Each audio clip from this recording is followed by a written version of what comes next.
Saudara-saudara, Shalom. Perkenalkan saya Johan Nugroho, saya melayani di GKI Puri Indah di kebaktian Sing. Jadi kebaktian yang lebih kontemporer dari GKI Puri Indah. Kalau sedang ke Jakarta boleh mampir ke sana. Sudah berkeluarga, anak 3, istri 1. Pernah ngomong kebalik soalnya saudara-saudara. Ya, dan puji Tuhan pertama kali melayani dan di sini para hamba Tuhannya muda-muda keren sekali ya. Dan thank you yang mempersiapkan drama sepanjang hidup saya baru lihat ada kubur bergetar ya. Untung kita nggak kejatuhan batunya tadi saudara-saudara. Ya, keren banget, jadi itu saya suatu hari mungkin bisa mencuri idenya ya. Karena kita di Puri hari ini juga ada teater di Jumat Agung dan Paskah. Dan sebetulnya teater ini juga bagian dari khotbah. Karena memberitakan apa yang firman Tuhan nyatakan. Mari kita membuka Alkitab kita Yohanes 20 ayat 11 sampai yang ke-18. Saya akan bacakan buat kita. Namun Maria berdiri di luar kubur itu dan menangis. Sambil menangis ia menjenguk ke dalam kubur itu. Dan tampaklah olehnya 2 malaikat berpakaian putih, yang satu duduk di sebelah kanan di belah kepala dan yang lain di sebelah kaki, di tempat jenazah Yesus terbaring sebelumnya. Kata malaikat-malaikat itu kepadanya, "Ibu, mengapa engkau menangis?" Jawab Maria kepada mereka, "Tuhanku telah diambil orang dan aku tidak tahu di mana ia diletakkan." Sesudah berkata demikian, ia menoleh ke belakang dan melihat Yesus berdiri di situ. Tetapi ia tidak tahu bahwa itu adalah Yesus. Kata Yesus kepadanya, "Ibu, mengapa engkau menangis? Siapa yang kau cari?" Maria menyangka orang itu penjaga taman. Lalu berkata kepadanya, "Tuan, jikalau Tuan yang mengambil dia, katakanlah kepadaku di mana Tuan meletakkan dia, supaya aku dapat mengambilnya." Kata Yesus kepadanya, "Maria, Maria." Berpalinglah dan berkata kepadanya dalam bahasa Ibrani, "Rabuni," artinya guru. Kata Yesus kepadanya, "Janganlah engkau memegang aku terus, sebab aku belum naik kepada Bapa. Tetapi pergilah kepada saudara-saudaraku dan katakanlah bahwa mereka sekarang, aku akan naik kepada Bapakku dan Bapamu, kepada Allahku dan Allahmu." Maria Magdalena pergi dan berkata kepada murid-murid, "Aku telah melihat Tuhan," dan juga bahwa Dia yang mengatakan hal-hal itu kepadanya. Saudara-saudara, selama menjadi orang Kristen, hal yang paling gampang ketika Jumat Agung Paskah, yang gampang saya resapi adalah Jumat Agung, penderitaan. Tahun lalu saya berkhotbah di GKI lain ketika kebaktian doa menjelang Jumat Agung. Dan di situ disebutkan 7 dosa maut. Dan ketika berbicara dosa ini, semua jemaat suruh mengaku satu-satu. Dan terlihat sekali wajah mereka bebannya berat dan sungguh-sungguh mengaku di hadapan Tuhan. Dan kebaktian itu diakhiri dengan berita anugerah bahwa Tuhan mengampuni dosa. Dosa sudah dikalahkan, kebangkitan Kristus itu betul-betul mempunyai kuasa. Tapi saya tidak melihat wajah-wajah yang berkemenangan. Ya. Maka kesimpulan saya apa? Mengapa kita orang Kristen ketika Jumat Agung kita mudah sekali saudara-saudara merasakan penderitaan itu. Karena kehidupan kita mungkin dekat dengan penderitaan, betul? Ya. Tapi begitu berbicara tentang kebangkitan Yesus yang bangkit. Apalagi gereja kita cukup tradisional saudara-saudara. Ya. Kalau gereja yang seberang mungkin Yesus bangkit, lompat-lompat, go gitu. Kita salibnya itu lebih kena gitu ya. Kebangkitan itu jauh banget. Makanya beberapa gereja, tidak semua, karena ada yang betul-betul memberikan puncak perayaan justru di Paskah. Saya dulu memberikan puncak perayaannya selalu di Jumat Agung saudara-saudara. Padahal firman Tuhan jelas mengatakan bahwa kalau Kristus tidak dibangkitkan, sia-sia pemberitaan kami. Jadi harusnya Paskah itu menjadi sebuah puncak pengharapan dan puncak sukacita yang kita miliki. Tapi mengapa saudara-saudara? Pertanyaan saya, jangan-jangan kemenangan itu jauh dari hidup kita. Kebangkitan kita lebih dekat dengan penderitaan, kegagalan, kehancuran, luka, derita, kematian. Tapi kebangkitan itu begitu jauh, kemenangan itu begitu jauh. Ataupun kalau itu ada, kita tidak punya waktu untuk merenungkannya, memikirkan dengan dalam. Karena kita terlalu sibuk dan terlalu masuk di dalam penderitaan kita saudara-saudara. Dan saya berharap di dalam khotbah ini kita bisa sedikit mengantar bagaimana kira-kira kebangkitan Kristus itu betul-betul memiliki kuasa yang kita bisa rasakan. Kita sudah tahu secara konsep maut dikalahkan, yang mati bangkit. Tapi sebetulnya secara pengalaman spiritual kita mungkin kayaknya belum. Itu yang menjadi PR saya sehingga 2 hari ini di GKI Puri kita bikin teater karena pengen ngerasain mereka Jumat Agung betul-betul nangis, tapi di kebangkitannya itu betul-betul ada sukacita. Semoga berhasil ya. Sedang jalan di sana saudara-saudara. Ya. Saudara-saudara tahu bahwa Yohanes itu dituliskan kepada sebuah jemaat yang sedang menderita. Matius, Markus, Lukas itu dituliskan di awal, tapi Injil Yohanes dituliskan di akhir-akhir abad ketika orang-orang Kristen, awalnya orang Kristen itu masih kumpul di sinagog, masih tergabung di dalam keyahudian bersama-sama dengan orang Israel dan orang Yahudi. Tapi ketika Yohanes ditulis, orang-orang Kristen mulai diusir dari sinagog. Mulai diasingkan dari bangsanya sendiri. Mulai dibuang saudara-saudara. Dan Injil ini ditulis di dalam konteks itu. Ketika engkau percaya Yesus, engkau akan siap. Mungkin diceraikan oleh pasanganmu. Ada teori yang mengatakan kenapa Paulus pemimpin Yahudi harusnya nikah. Kemungkinan besar ketika dia menikah percaya Yesus dia diceraikan. Karena mungkin siapa tahu mertuanya adalah tokoh bisa. Atau kemungkinan istrinya sudah mati saudara-saudara. Ada banyak teori tentang itu. Mereka dibuang. Saudara ketika Anda punya anak, Anda percaya di zaman itu Anda bisa tidak dianggap sebagai orang tua dan dikucilkan di dalam masyarakat. Ketika Anda anak dan Anda berpilih percaya Yesus, Anda akan dibuang dan tidak dianggap anak. Karena agama begitu kuat pada masa itu saudara. Saudara bayangkan penderitaan ini. Anda ada di gereja ini seandainya. Tapi Anda tahu-tahu mengikut sesuatu. Dan Anda dibuang tidak boleh masuk gereja ini. Oleh keluargamu sendiri. Oleh orang yang sejak kecil kau bertumbuh di dalam komunitas. Oleh pamanmu, tantemu. Dan bagaimana penderitaannya. Paham ya di sini? Maka muncul manuskrip yang bernama doa Birkat Haminim, doa kepada sekte. Dan ternyata doa itu kemungkinan besar munculnya di abad ini. Doanya bunyinya kayak gini saudara-saudara. Hendaklah pengikut jalan Nasrani, Notserim itu mati seketika dan namanya tidak ditulis di dalam kitab kehidupan bersama kami orang benar. Doa itu dipanjatkan di sinagog, kutukan terhadap orang Kristen. Ya. Jadi Anda bahkan didoakan di tempat ibadah. Namamu tidak ada di buku kehidupan. Artinya kamu tidak ada di dalam kekekalan bersama kami. Kamu terkutuk. Itu adalah saudara keluarga. Orang Kristen mengalami kondisi ini.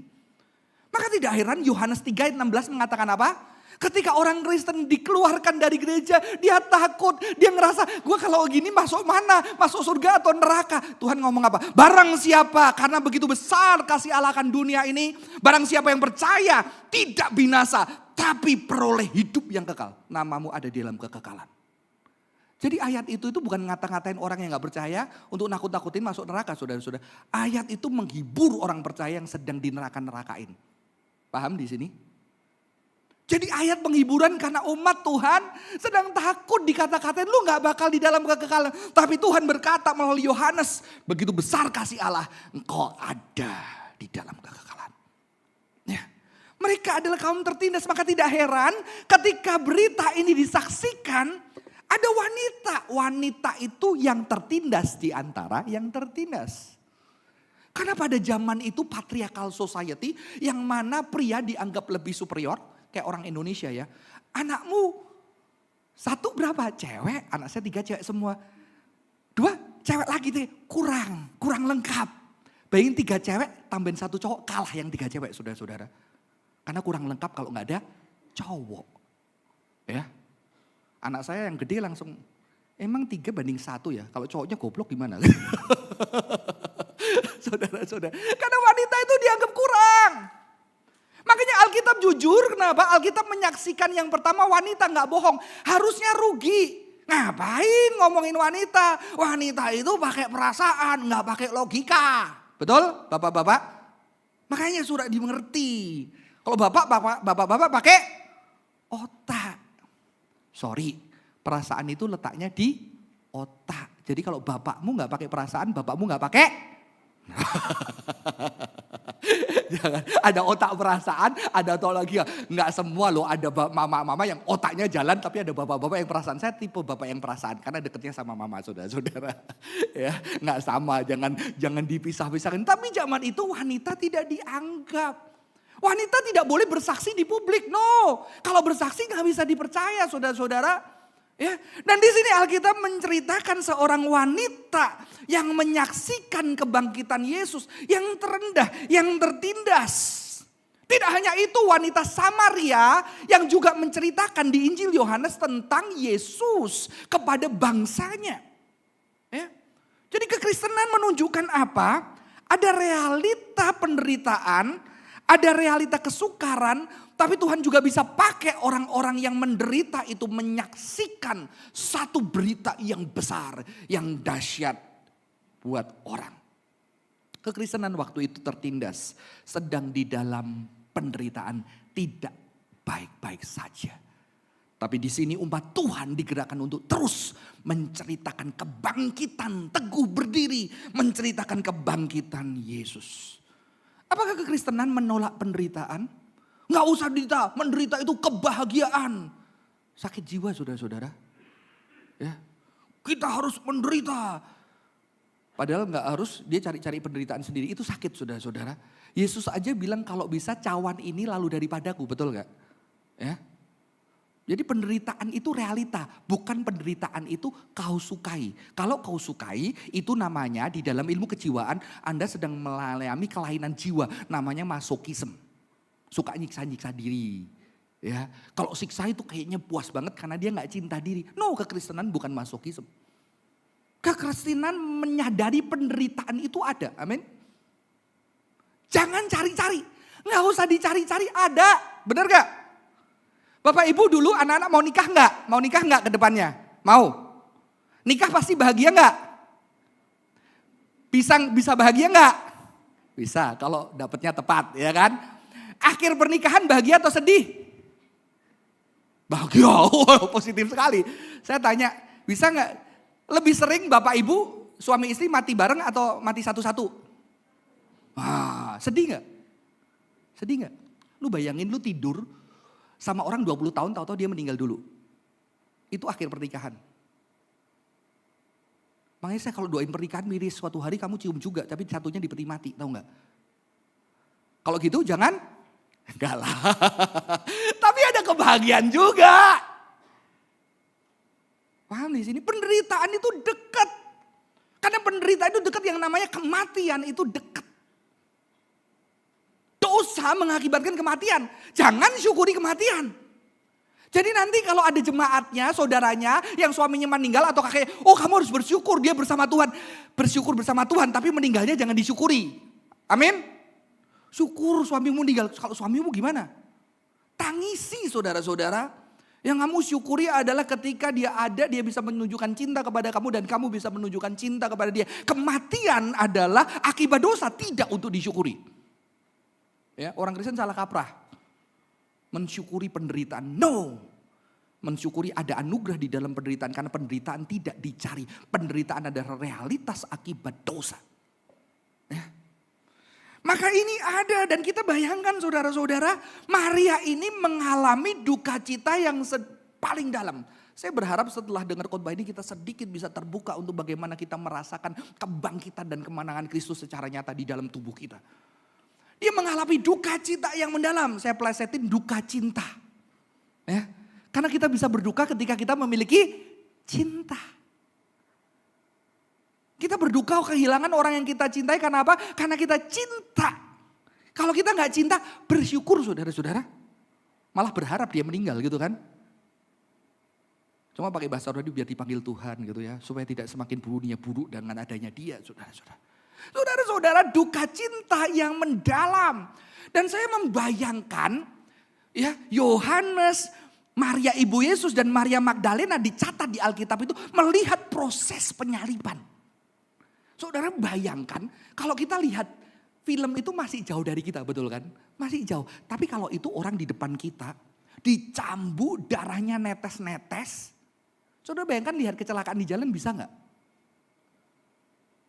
Makanya ada seorang ahli yang dia mengatakan seni itu nggak bisa mengungkap fakta. Seni itu hanya memperhalus fakta. Karena seni itu membuat kita lebih lunak dan bisa melihat fakta yang mengerikan. Karena diberhalu dengan musik, dengan keindahan, dan sinematografi sehingga kita bisa terima. Tapi kalau itu di depan mata kita akan ketakutan. Jadi Maria Magdalena itu saya pasti trauma, apalagi lihat Romawi pasti badannya getar, pasti kebayang-bayang itu darah di mana-mana, orang yang dia dicintai depannya. Wah, nggak lagi hati Maria ibunya lihat anaknya seperti itu, saudara-saudara. Wah, jadi sebuah kengerian, ada sebuah traumatic experience. Dan kita lihat di Injil Yohanes juga Yesus mengatakan tiada kasih yang lebih besar dari seseorang yang memberikan nyawanya untuk sahabatnya. Yesus menjadi sahabat. Yesus adalah sahabat Maria Magdalena. Jadi Maria Magdalena tahu arti sahabat. Itu di gereja mula-mula itu ya sangat dekat. Beda sama gereja kita kali ya. Bahkan di sana dulu ada cium kudus. Karena apa? Karena kalau orang-orang jadi Kristen, dia gak punya keluarga, dia datang di gereja, dia akan dipeluk dan dicium sebagai saudara. Cuma di dalam aturannya akhirnya dihalangin. Sampai 3 detik sampai gak boleh sama sekali, saudara-saudara. Karena berbahaya ya. Jadi jangan ciuman setelah ini karena sesuai Alkitab ya. No. Karena sudah dirubah. Tapi gereja hangat. Dan saya bayangkan Maria Magdalena ini mengalami cinta Tuhan sahabatnya. Yang dikatakan di bagian lain kepada dirinya diusir 7 roh jahat. Dia merasakan dulu hidupnya yang hancur. Sekarang berjumpa dengan Yesus. Yesus nyelamatin dia, bahkan dia jadi sahabat dekat. Dia menolong pelayanan Yesus. Bahkan dikatakan mungkin dia punya uang yang banyak untuk bisa support pelayanan Yesus. Dan dia mungkin punya pengharapan Yesus jadi berkat. Orang-orang merasakan perubahan dalam hidupnya. Tahu-tahu dia harus menyaksikan di sepanjang jalan Yesus hancur tubuhnya. Saudara-saudara, kalau teman saya aja diituin orang lain, kadang-kadang saya lupa jadi hamba Tuhan gitu ya. Jurus kungfunya keluar lagi saudara-saudara. Kalau anak saya diapa-apain orang lain, teman saya diapa-apain lain, wah saya bisa maju ke depan saudara-saudara. MTH-nya lupa ya saudara-saudara. Apalagi ini sahabat ya. Ada penderitaan dalam, maka Alkitab mencatat Maria berdiri di luar kubur itu menangis. Sambil menangis ia menjenguk ke dalam kubur itu. Kata malaikat itu, ibu mengapa engkau menangis? Menangis. Ada satu penderitaan yang mendalam yang dialami. Penderitaan ini juga memeluk penderitaan orang-orang Kristen pada saat Yohanes ditulis. Karena mereka juga menderita ketika mengikut Yesus. Mereka ketika menyaksikan kebangkitan Yesus, mereka menderita kehilangan keluarga, kehilangan pekerjaan, kehilangan tempat ibadah. Penderitaan itu adalah bagian dari kehidupan yang nyata, yang tidak terpisah dari kita. Karena kita makhluk yang punya tubuh, saudara-saudara. Ya. Dan kadang-kadang ketika penderitaan itu semakin dalam, kita sampai ke satu titik menjadi disembodied. Saudara, kalau orang stres, kalau udah parah, berat, stres, depresi, dia itu sense tubuhnya hilang. Jadi kayak disembodied itu kayak rohnya itu kayak keluar. Karena kalau stres itu kayak kita jalan tapi kita gak bernyawa. Tubuh kita jadi numb itu kayak gak bisa ngerasain. Saya melayani banyak teman-teman yang struggle. Kalau struggle-nya sampai berat, dia udah gak bisa ngerasain.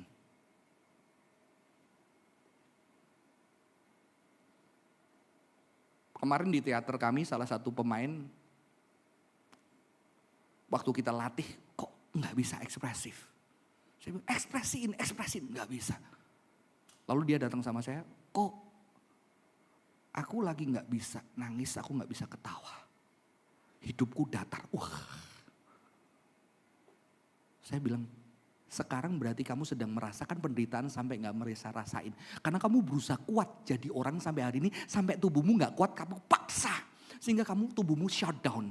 Saudara, kalau Anda makan cabai, level 20, Anda sikat, sampai satu titik Anda udah gak bisa ngerasain pedas. Disitulah keadaan mengerikan seorang manusia. Kalau pakai bahasa, udah gak bisa nangis lagi. Dan kadang-kadang ketika saya nemenin orang yang sedih, saya ajak ketawa. Karena apa? Karena nangis sudah tidak bisa mewakili. Karena tawa itu yang justru bisa mewakili kesedihan dia yang sudah tidak bisa diekspresikan. Seperti tangis mewakili kebahagiaan dia yang paling dalam. Saudara-saudara, disembodied, ngerasa gak hidup karena penderitaan yang begitu dalam, kesedihan yang mendalam. Saudara yang pernah ditinggal orang yang dicintai akan tahu itu. Ada malam-malam, kau di kamar mandi, kau di tempat tidurmu tutup bantal, kau cuma menangis di dalam gelap. Tangisan yang tidak terhiburkan. Karena kau kehilangan orang yang dicintai. Kehilangan orang tua, kehilangan saudara. Kami kehilangan ketua pemuda kami. 2 tahun berjuang kanker. Sang papa sampai hari ini ke rumah duka takut. Saudara itu tidak disiksa. Disiksa dengan penyakit kanker akhirnya di rumah duka. Nggak bisa datang ke jemaat lain yang sedang berduka karena tidak mampu lagi. Penderitaan yang dalam. Yang membuat kita nggak bisa rasain rasa sakit lagi. Maka di sini dikatakan apa? Ia menoleh ke belakang dan melihat Yesus berdiri di situ. Tetapi ia tidak tahu bahwa itu adalah Yesus. Kata Yesus kepadanya, "Ibu, mengapa engkau menangis? Siapa yang kau cari?" Dia nggak tahu, dia nggak kerasa. Maka ketika kita di dalam penderitaan yang paling dalam yang kita tahan berusaha kuat. Kita tidak menjadi keluarga yang baik di rumah karena kita kurang peka terhadap tangisan orang juga di sekitar kita. Betul? Saudara-saudara, ini terjadi. Ini namanya disembodied suffering. Penderitaan kita rasakan tubuh sampai roh kita seolah-olah pergi. Dan kita udah gak bisa rasain lagi. Kita gak punya kepekaan. Saya yakin ini yang dialami Maria. Tapi saya yakin juga ini sudah dialami oleh Yesus. Karena Yesus mengalami satu penderitaan di satu titik. Yang saya percaya Yesus sudah sudah gak bisa ngerasain karena penderitaan itu begitu dalam. Dan saya percaya tafsiran saya titik itu adalah ketika dia mengatakan Eli Eli lama sabatani. Dia menjerit berteriak keras, Allahku Allahku mengapa kau meninggalkan aku. Karena tubuhnya sudah tidak bisa merasakan rasa sakit. Sehingga di sini apa? Salib juga berbicara kepada orang-orang yang bahkan penderitaannya kau sudah tidak bisa nangis. Kau sudah tidak bisa tertawa. Engkau sudah cinta Tuhan ada di sana. Cinta Tuhan dinyatakan juga di sana. Maka Maria gak bisa ngerasain Yesus. Saudara-saudara, hati-hati dengan penderitaan. Ya. Hati-hati berusaha kuat. Hati-hati saudara-saudara, ada satu titik. Kita bisa kehilangan diri kita di dalam penderitaan yang berat. Ya. Tapi di sini saudara bisa bayangkan. Ketika menderita berat, ketika kehilangan. Dan bayangkan Maria Magdalena lihat Yesus. Wah, saya gak kebayang saudara-saudara dahsyatnya kayak apa. Maria Magdalena melihat Yesus, saudara-saudara. Saudara-saudara, ketika mama saya meninggal di peti mati. Karena kita tahu kan ada kasus-kasus mati suri. Sampai detik sebelum masuk ke kubur. Saya tetap berharap ada ketokan dari pintu itu. Ada ketokan dari peti itu, tok, tok, tok. Karena saya berharap mama saya bangkit lagi. Saya tunggu, bahkan saya di dalam doa Tuhan. Kalau ini boleh mati suri. Tuhan, kok Allah yang hidup, kok bisa bangkitin orang. Hari ini pun bisa. Dan memang dia tidak bangkit saudara-saudara. Tapi saudara bisa bayangkan, seandainya ketukan itu ada dan mama saya bangun lagi. Sukacita seperti apa yang saya rasakan. Saudara ketika melihat ayat ini bayangkan Maria yang lihat tercabi-cabi hancur. Yang udah mustahil. Tahu-tahu Yesus datang. Sukacita seperti apa? Yesus berkata, Maria. Panggilan dekat. Saudara, Yesus sering digambarkan kayak orang Kristen zaman sekarang ya. Waktu Thomas gak percaya, Yesus datang. Thomas, kamu gak percaya aku? Tolongkan jarimu, makanya percaya. Kita sering menggambarkan Yesus terlalu ekstrim ya. Yesus seorang sahabat. Ketika tahu murid-muridnya menderita, hatinya penuh dengan cinta. Maka dia, Thomas, salam damai sejahtera buatmu Thomas. Ini aku. Saya yakin Yesus dengan linangan air mata Maria. Karena dia tahu cinta Maria, penderitaan Maria. Maria. Dan saudara bayangkan sukacita Maria melihat orang yang dicintai rabinya bangkit dari kematian. Dan dia adalah Tuhan, saudara-saudara. Sukacita seperti apa yang dialami? Makanya harusnya kebangkitan menghasilkan kemenangan.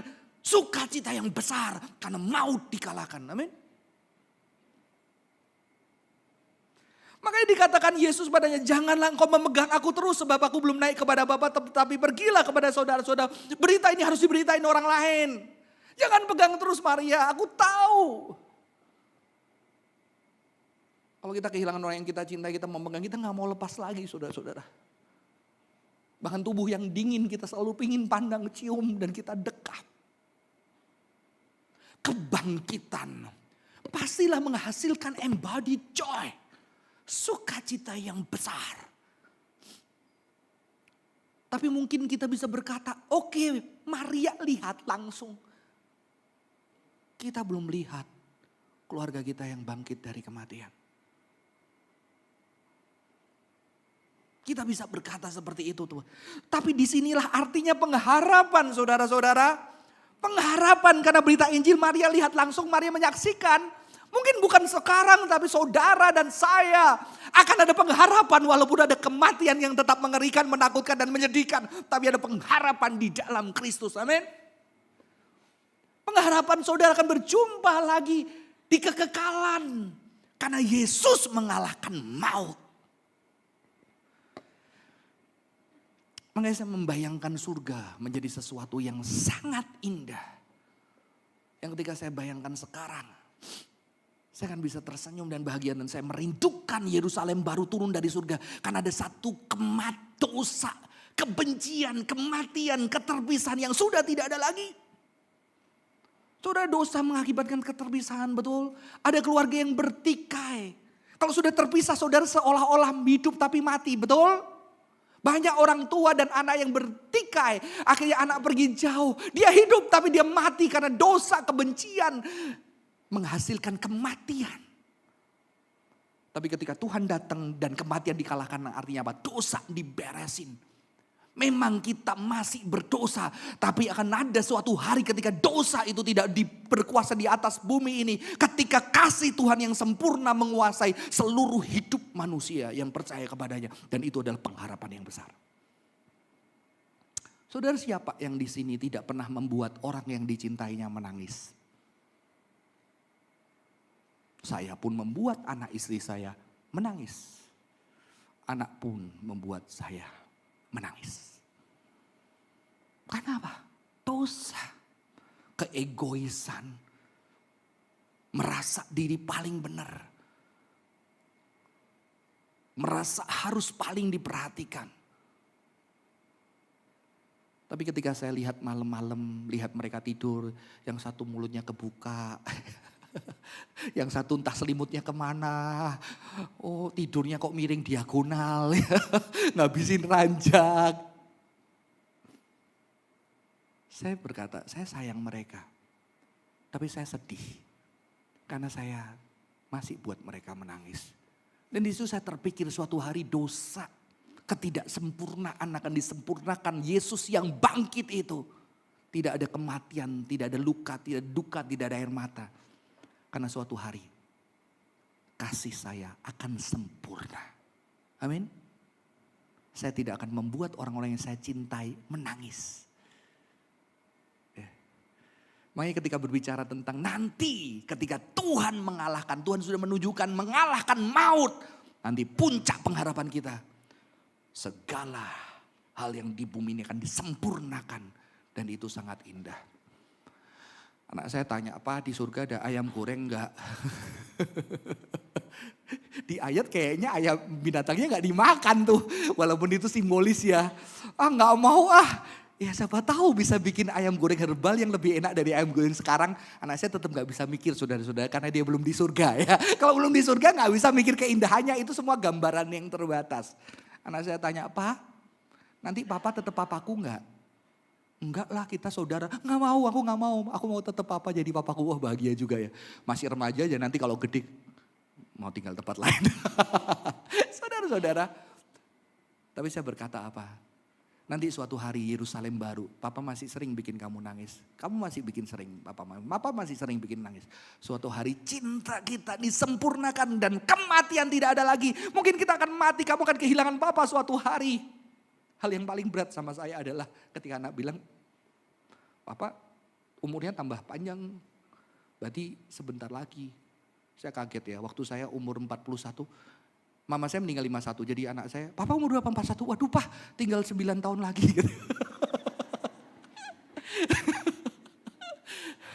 Makanya harus jaga kesehatan ya. Kalau jaga kesehatan meninggal ya apa ya, Anda udah bertanggung jawab. Di situ saya sedih. Hal yang paling berat, suatu hari dia harus menangis. Orang yang kita kasih harus menangis. Tapi ada pengharapan. Karena maut Tuhan kalahkan. Amin. Kita akan berjumpa di dalam kekekalan karena Tuhan kita, Tuhan yang mengalahkan maut. Bagaimana saudara-saudara kita bisa merasakan kebangkitan? Yang pertama saudara-saudara, aware dengan embodied suffering. Suffering itu nyata, maka kita harus jujur. Banyak orang-orang zaman dulu gak mau rasain sakit, betul? Kerja keras gak apa-apa, sakit udah biasa, gak dirasain. Kekristenan bukan mengajarkan ini. Kekristenan mengajarkan seperti Yesus ketika sakit. Kalau bisa cawan ini lalu daripadaku, berat. Kekristenan tidak apa-apa Anda menangis. Karena Tuhan juga berkata nanti ketika kau berjumpa muka dengan muka, Tuhan akan menghapuskan air matamu. Kalau kamu gak nangis saudara-saudara, yang dihapus apanya? Eyeshadowmu, lipstick. Filler. Yang dihapuskan air mata. Karena memang hidup di dunia berat. Saya kecil belajar kungfu. Diajarin cowok gak boleh nangis. Saudara, mulai SD sampai kuliah saya gak nangis. Ya. Begitu nonton film zaman dulu bukan film Korea, film India. Ya. Itu kalau udah sedih-sedih saya ke kamar mandi supaya gak nangis. Begitu dengar khotbah di gereja, mau nangis, saya gangguin teman saya supaya saya gak nangis. Paling berat putar lagu. Mama how. Papa saya juga kuat, gak pernah kelihatan nangis. Saya cuma ngelihat papa saya nangis 2 kali. Makanya saya gak sehat ini papa saya puterin Mama how dia. Saudara-saudara menangis itu bagian dari anugerah yang Tuhan berikan. Karena penderitaan itu nyata. Saya percaya Yesus datang ke dunia banyak tangisan. Saya gak nangis bertahun-tahun saudara. Begitu kenal Tuhan pertama kali saya nangis. Habis itu gak mau nangis lagi. Setelah dikonseling saudara-saudara. Dikonseling. Akhirnya jiwa saya gak sehat karena gak pernah nangis.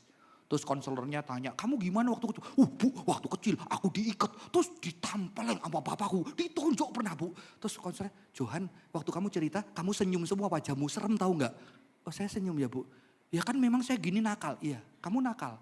Kamu gitu, banyak yang lebih nakal, kamu gak digituin. Kalau kamu nangis gak apa-apa, nangis saja.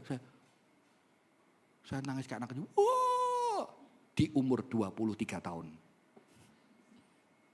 Dunia gak apa-apa menangis. Yesus pun menangis. Karena penderitaan itu nyata. Orang-orang yang tidak biasa melatih dirinya mendengarkan penderitaan. Orang itu juga tidak akan bisa mencercap kebahagiaan. Paham?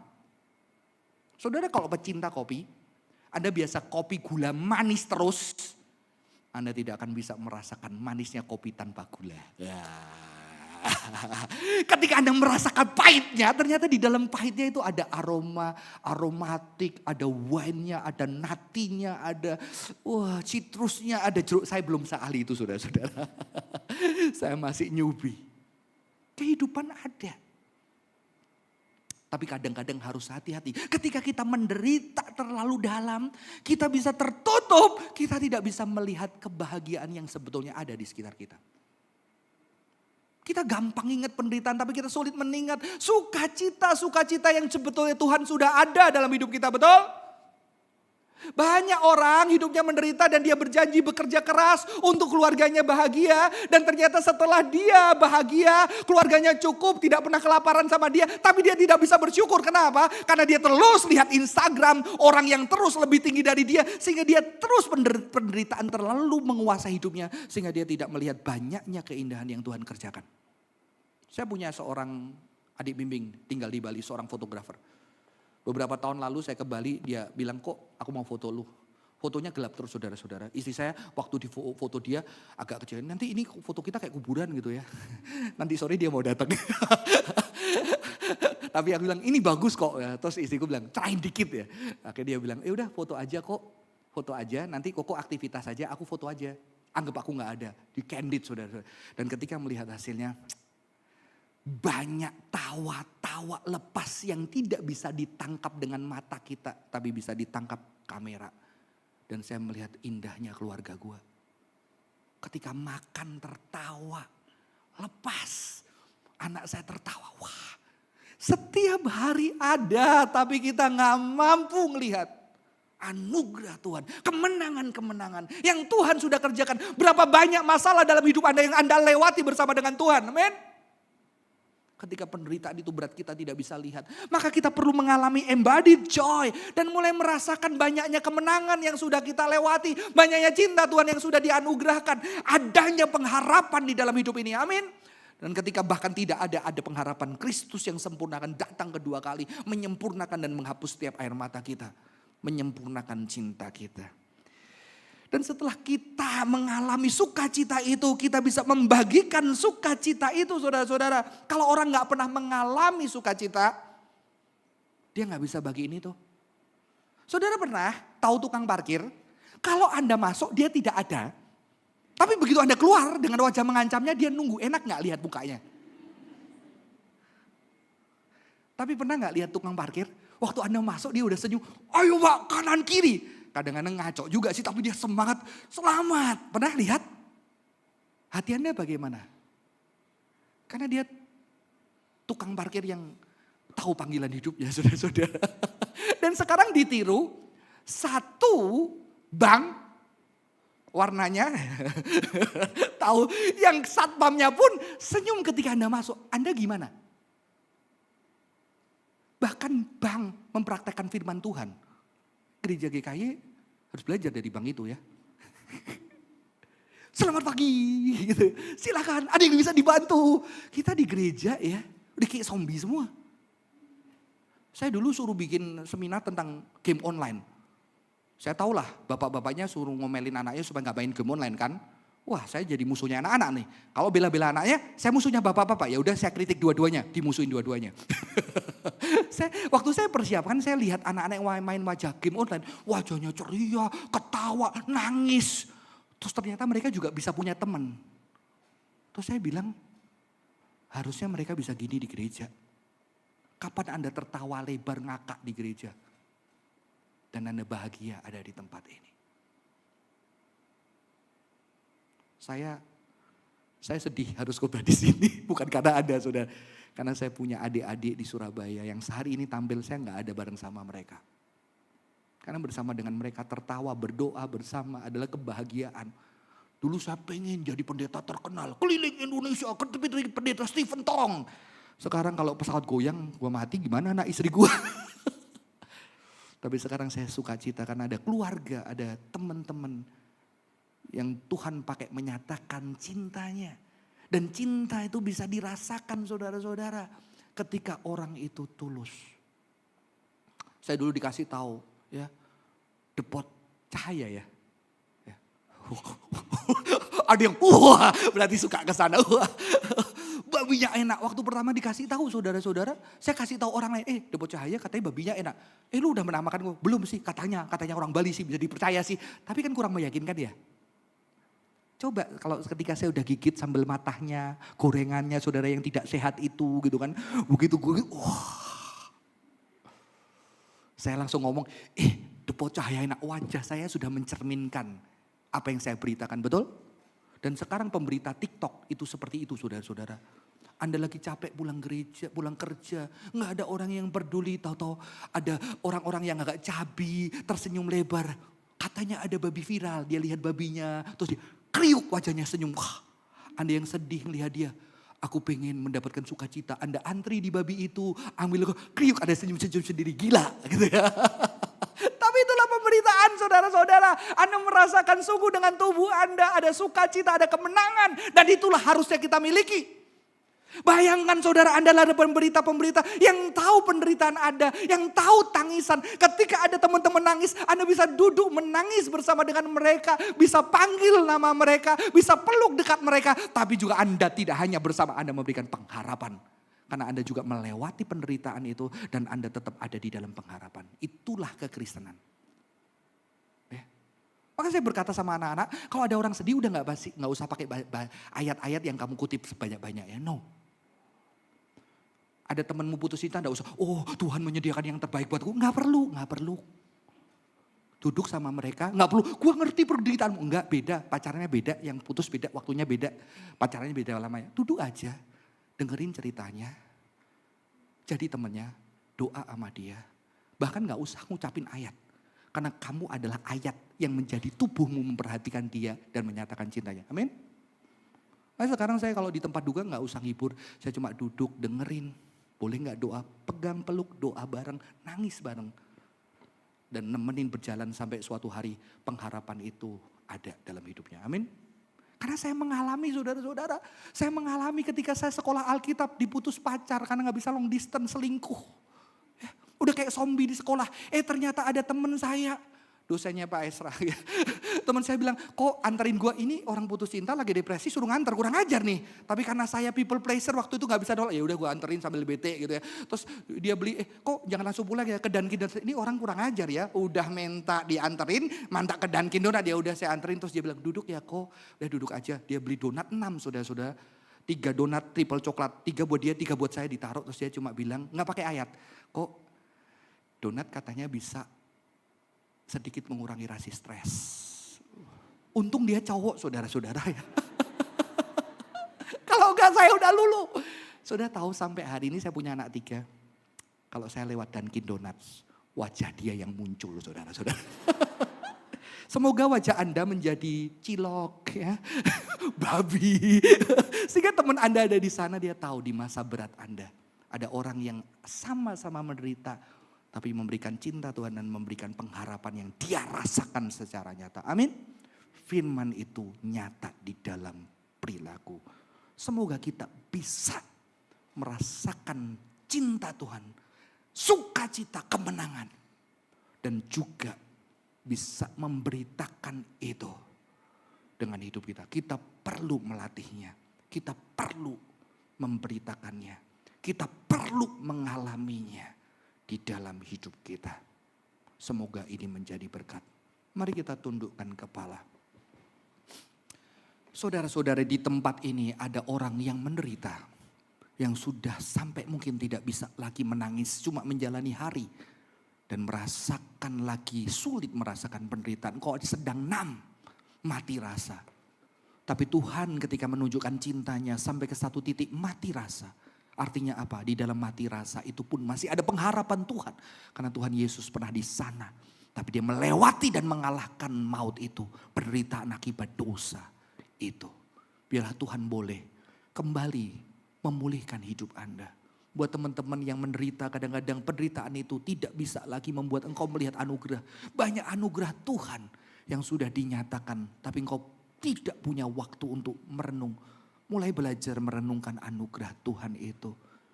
Biarlah jemaat di tempat ini semakin memahami pentingnya kebangkitan Kristus kita alami. Sehingga kita punya sukacita, punya pengharapan. Akan ada maut yang dikalahkan, kesempurnaan. Pengharapan ketika kita tidak akan lagi berdosa, tidak akan lagi menyakiti. Kita akan berjumpa dengan orang-orang yang kita kasih di dalam kekekalan. Sebagai pengharapan itu membagikan kita semangat untuk menceritakan kepada kasih Tuhan kepada orang-orang di sekitar kita. Saudara-saudara. Saudara, saya ajak sedikit kita untuk berlatih. Untuk mencoba melatih tubuh kita. Tubuh kita perlu dilatih melihat kebaikan Tuhan dalam hidup kita. Saya minta Anda membayangkan satu wajah. Orang yang pernah menyatakan cinta Kristus melalui hidup Anda. Yang Anda bersyukur untuk wajah itu. Bisa suami Anda, istri Anda, anak Anda, sahabat Anda, hamba Tuhan, atau orang yang Anda kenal. Anda bersyukur buat anugerah Tuhan yang sudah dinyatakan. Harapan yang Tuhan nyatakan melalui wajah-wajah itu. Bersyukur. Dan ternyata Anda menemukan ada sukacita yang Tuhan nyatakan. Tapi Anda tidak punya waktu mensyukuri dan mengingat dengan tubuh Anda. akan anugerah-anugerah setiap harinya. Bersyukur buat wajah itu. Dan saya berharap, saya percaya juga ada wajah-wajah yang mensyukuri wajah Anda. Yang ketika Anda tidak ada, dia akan menangis. Dan ketika dia mengingat Anda, dia akan bersyukur kepada Tuhan. Akan ada pengharapan kasih Tuhan yang dinyatakan melalui wajah Anda, saudara-saudara. Wajah yang dipakai Tuhan untuk menyatakan cintanya. Mari kita berdoa. Tuhan, bersyukur buat hari ini. Biarlah kami boleh mengalami penderitaan nyata. Kami tidak lari dari penderitaan. Kami jujur di hadapan Tuhan, embrace, memeluk itu, menangis, membawa itu kepada teman, bahkan membawa kepada Tuhan akan penderitaan dan tangisan kami. Tapi tolong kami, penderitaan itu jangan sampai membuat kami tidak bisa lagi merasakan cinta. Tapi penderitaan itu yang kami jujur, kami rasakan dan kami bagi dengan sesama kami. Juga membuat kami akhirnya juga bisa peka dengan adanya sukacita yang nyata. Sukacita yang Tuhan nyatakan di dalam keseharian kami. Dan sukacita yang terutama yang puncak ketika Engkau mengalahkan kematian. Ada pengharapan di dalam kekekalan. Ada pengharapan akan cinta yang kekal yang akan sempurna. Tubuh kami boleh mengalami sukacita itu. Sehingga dengan sendirinya ketika kami menceritakan, bahkan ketika kami tidak menceritakan, orang boleh merasakan sukacita yang ada di dalam diri kami. Dan mereka boleh mengenal Tuhan kami. Terima kasih, berkati jemaat Tuhan di dalam pergumulan masing-masing. Di dalam nama Tuhan Yesus kami berdoa. Amin. Tuhan Yesus memberkati.